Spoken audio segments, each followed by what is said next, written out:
এখন কি একবার একাত্তরের টিয়া একবার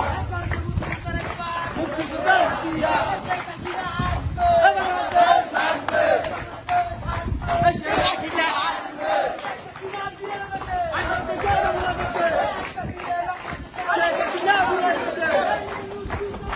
শেখ হাসিনার পায়ে দাও ইউনূস তুই দলাদল শেখ হাসিনার পায়ে দাও বাংলাদেশে